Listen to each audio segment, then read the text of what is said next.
Hey, we're just a snippet of Squanch Games, and we're here to talk about High on Life, our new action-adventure, comedy, metroidvania, first-person shooter that is nothing at all, a little bit like Microsoft Excel. All right, you're a bounty hunter now. You gotta help me rescue my friends. They're Gatlians, just like me.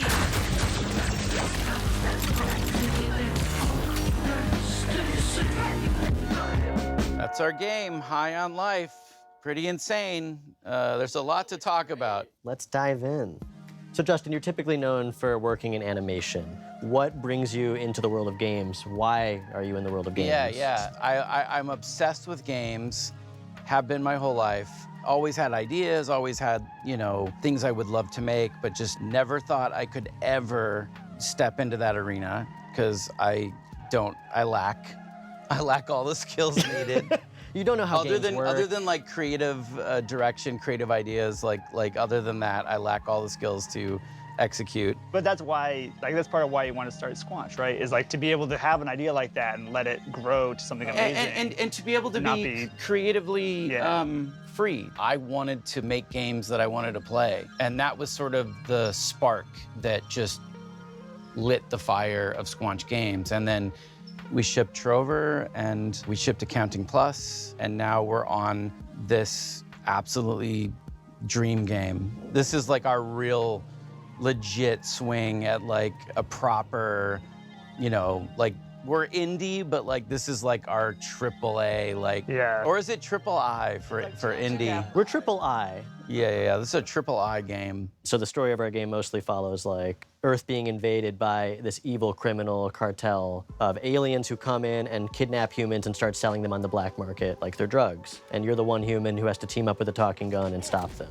And when you select a cartel leader that you're gonna go after, like, it opens the portal door to that world that they're in. Eric, can you tell us a little bit about the worlds of the game, the art style of the game, the visuals? Yeah. So we spent a lot of time kind of constructing and creating these awesome alien worlds.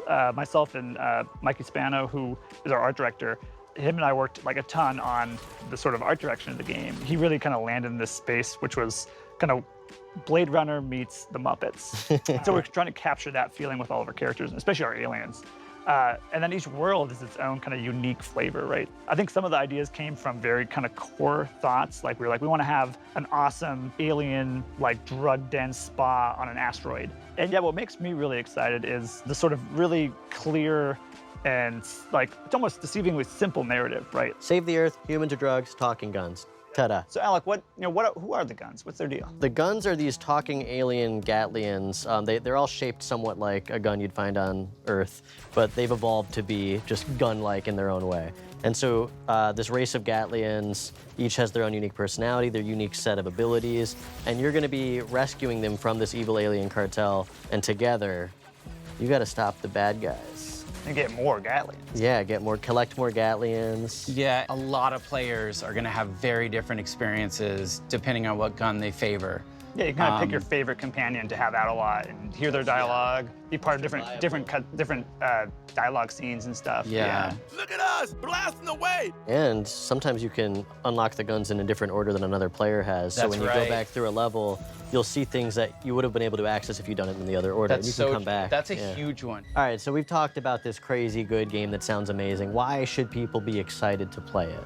As a studio, we are attempting to bring A-level adult comedy into video games. Something I love about Squanch is we would put a lot of effort into things that a lot of other studios wouldn't even bother with, like a single small joke that 5 players might find. Well, okay, now I can. I love that stuff. I love like edge casing and like what makes you remember a game. Yeah, like if a player's trying to break the game in a certain way and then you have an answer for that for them, that is like such a memorable and amazing moment. It's almost like watching TV, but the viewer is able to reach into the TV and poke a thing, and the character has to respond to that. And there's so much fun to be had for the most part. You can skip it all. We worked really hard on it if you want to skip it. Yeah, if you want to just like miss out on like, Yeah, if you're like a big dummy and you don't want to play the game at all, that's fine. We're not going to judge you. We're just going to be upset.